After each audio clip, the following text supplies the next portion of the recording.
Do you have the feeling that you have lived this day before? You wake up, you do the same things, you complain about the same problems, you feel the same emptiness. You look at the calendar, it says, a new year is coming. But look at your life. Is it new, or is it just a rerun of an old episode? Most people do not live 80 years. They live the same year 80 times and call it a life. They are trapped in a time loop of their own making. They promise change, but they change nothing in their daily structure. And so, the loop repeats. 2023 was the same as 2022. 2024 was the same as 2023. And unless you do something radical, 2025 will be exactly the same. Insanity is doing the same thing over and over and expecting different results. By this definition, most of society is insane. They are waiting for a miracle. They are waiting for the new year to magically fix them. But the universe does not work on magic. It works on cause and effect. If the input remains the same, the output must remain the same. To break the loop, you don't need a resolution. You need a reinvention. You need to burn the script you have been reading from and write a completely new character. The Stoics called this palingenesia, rebirth. The idea that you can at any moment step out of the river of your old habits and walk onto a new shore. Today, on Philostrion, we are going to break the time loop. We are going to teach you the Stoic art of reinvention. We are going to show you how to make the next 12 months unrecognizable from the last 12. Law number 1, change is not addition, it is subtraction. When people plan their new year, they think about what to add. I will add a gym habit. I will add a reading habit. I will add a side business. They pile new burdens onto their already crowded, dysfunctional lives, and they collapse. The Stoic views self-improvement differently. He views it as a sculptor. Plotinus, the Neoplatonist philosopher, gave the ultimate advice: cut away everything that is not the statue. You are already the person you want to be, but that person is trapped inside a block of bad habits, fear, and distractions. To reinvent yourself, you do not need to learn more. You need to unlearn. You do not need to add. You need to delete. Before you start your new diet, delete the junk food from your house. Before you start your business, delete the 3 hours of Netflix you watch every night. Before you find new friends, delete the toxic ones who drag you down. This is the Stoic concept of via negativa, the negative way, improvement by removal. Look at your life right now. What is ugly? What is useless? What is heavy? Hammer it off. It will hurt. The stone screams when it is cut. But you cannot be the masterpiece and the block at the same time. You must chip away the excess until only the essential remains. Law number 2, the environment dictates the species. You think you are stronger than your environment? You are not. If you put a healthy flower in toxic soil, the flower dies. It doesn't matter how motivated the flower is. If you stay in the same room with the same people, doing the same things, you will remain the same person. The loop will hold you tight. Seneca warned, associate with people who are likely to improve you. But we must go further. You must inhabit spaces that improve you. If your house smells like laziness, you will be lazy. If your phone is full of distraction apps, you will be distracted. If your friends are losers, you will be a loser. Reinvention requires a physical shift. rearrange your furniture, paint your walls, throw away your old clothes that smell like the old you. Join a gym in a different part of town. Go to a library where no one knows your name. When you change your external cues, you shock your brain. You signal to your subconscious, we are not in Kansas anymore. The old triggers disappear. The old habits lose their grip. You cannot build a new life in the ruins of the old life. You must renovate the factory before you can produce a new product.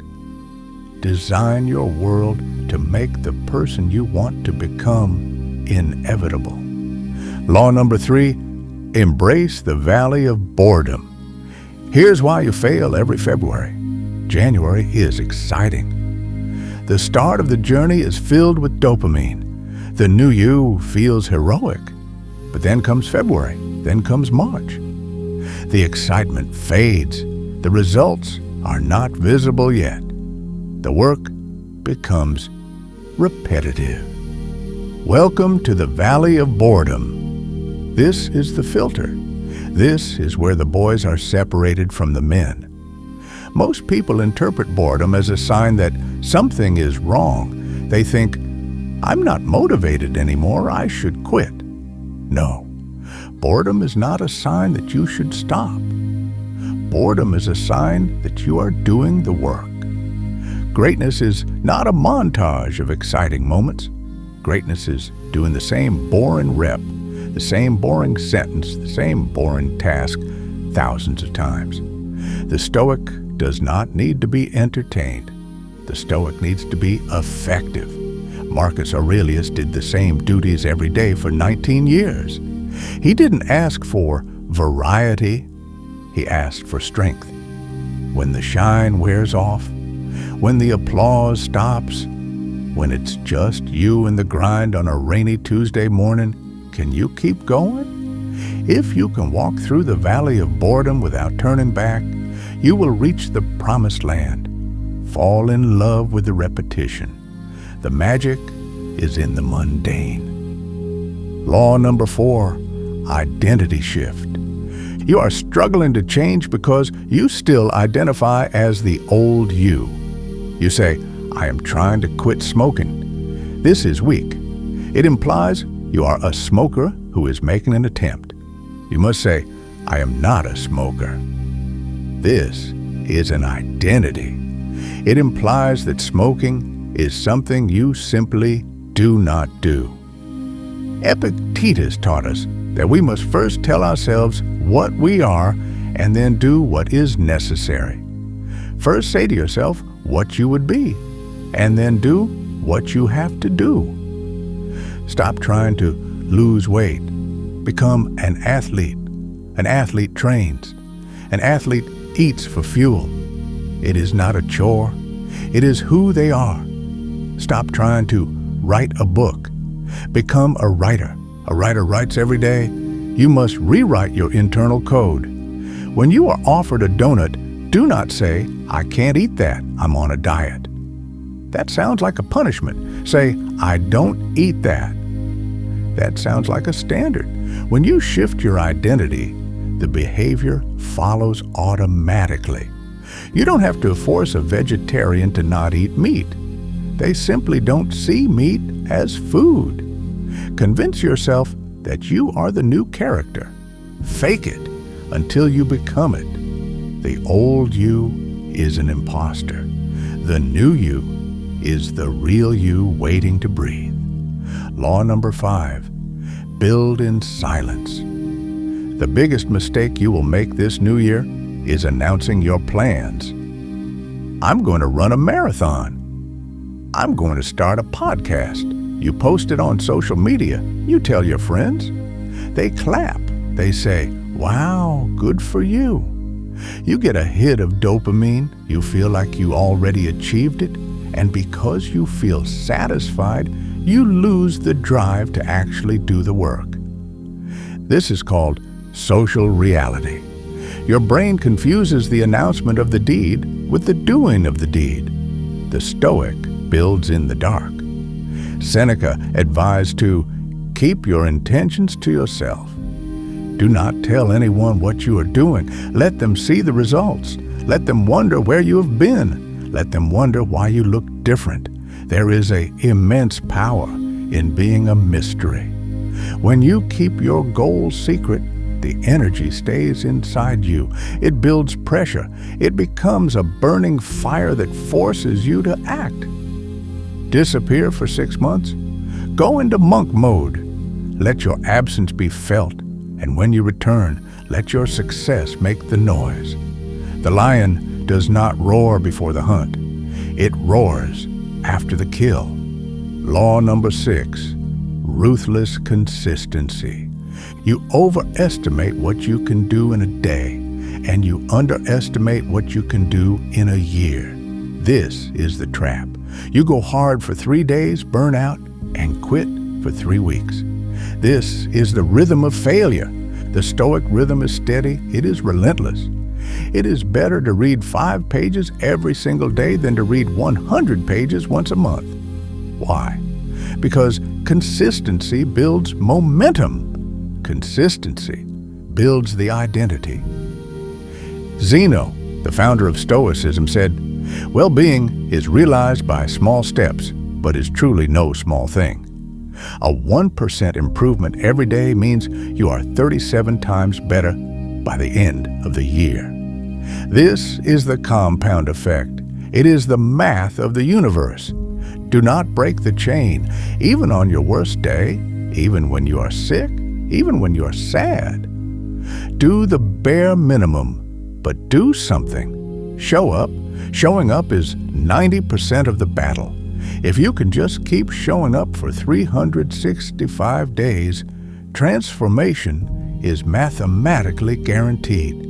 You cannot stop the water from cutting the stone if the water never stops falling. Law number 7, the last chance. Why must you reinvent yourself this year? Why not next year? Why not later? Because you are running out of timeline. Look at the boxes of your life. How many have you wasted? How many years did you spend in the loop, doing the same things, making the same mistakes? You do not have infinite years to figure this out. One day, you will wake up and realize there is no more time to do the things you always wanted to do. The door will be closed.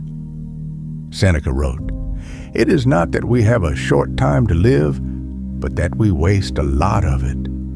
Do not let 2026 be another wasted box. Do not let it be another blurry copy of the past. Treat this year as if it is your only year. If you had 1 year left to live, would you spend it scrolling? Would you spend it being afraid? Would you spend it being mediocre? No. You would live with intensity. You would live with fire. Bring that fire to this year.